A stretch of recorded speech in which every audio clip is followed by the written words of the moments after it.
If there's one thing that will finish us as Arsenal, it is the overthinking of Mikel Arteta.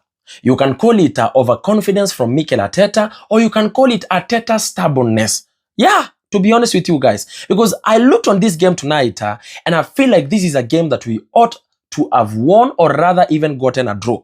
Because now we've lost to Liverpool, and this only means that after 855 days of not being beaten by the originally known as the Big Six teams, they are finally over, because Liverpool got that one brilliant moment from that free kick scored. Dominic Szoboszlai stood up for the occasion, took the free kick so well, direct, and scored against David Raya. And it only means that now David Raya has conceded the first goal on the Premier League this season after having 2 clean sheets on the first 2 games.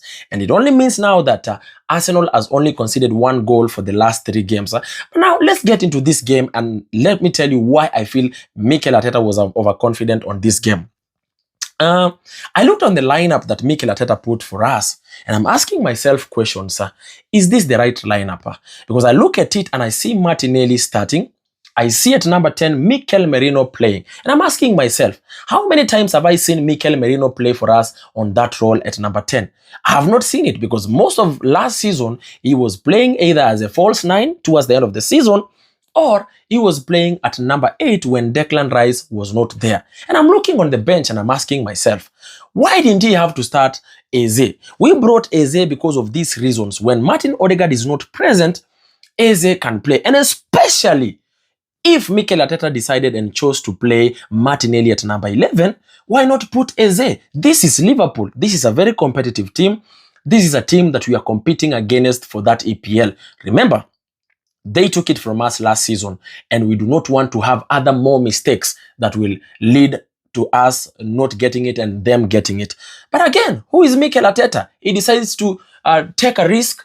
Another game of him taking a risk, puts Merino there. And I look at it, and all of a sudden, I'm asking myself, we don't have a good creative midfielder. So how will even Victor Gyökeres score? And then it leads me to the question of Victor Gyökeres. Victor Gyökeres did not do much on this game, and everybody will be blaming him.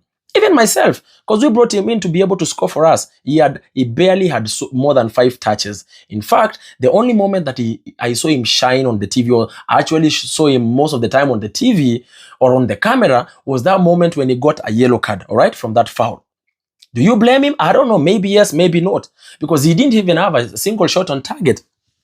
But again, how do you get a single shot on target and yet you do not have a good creative number 10? Where is Nwaneri? Why don't Mikel Arteta start with Eze? Eze is Premier League tried, tested, and proven, but still is ready to risk and play other players at that role. And I'm tired of these moments of Mikel Arteta overthinking. That overthinking costed us last season in a couple of matches, even the previous season. But I look at this game and I'm asking myself, what is Martinelli still doing at, after second half on that game and being given that more opportunities? When the second half begins like this, just do a substitute, get him out of the field of play, because it wasn't working. He barely did nothing. At some point, he had an opportunity to go and score or even give a pass, could not even give a pass, went to the corner, lost the ball. Very annoying. I think it's high time Martinelli needs to start from the bench, because if he starts from the bench and sees competition, probably he might step up to the occasion and start playing. And I'm looking on this game. We start the game first half. We're playing so well. We are looking like we're in the game. In as much as we were not that controlling the game, at least it was a very well balanced game. We had opportunities. Liverpool had opportunities. Get into the second half, it's like that until they do that substitute Liverpool. And then they start, pressing us, and, they get into us. And especially after conceding that goal, we really allowed them to do everything on that pitch. We were giving them more opportunities as compared to what we were doing on the first half and before they scored.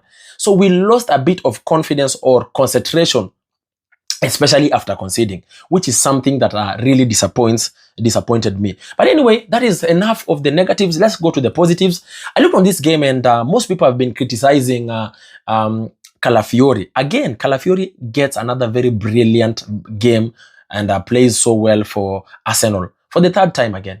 Played so well, in fact, was all over the pitch, was doing almost everything. And in fact, he played so well against Mohamed Salah.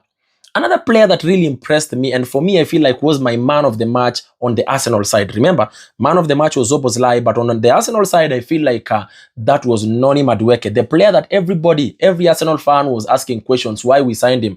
We signed him because of this reason, because he fit on the shoes of Bukayo Saka so well, was doing everything. In fact, he had so many opportunities and chances, and he was very threatening. Kudos to him.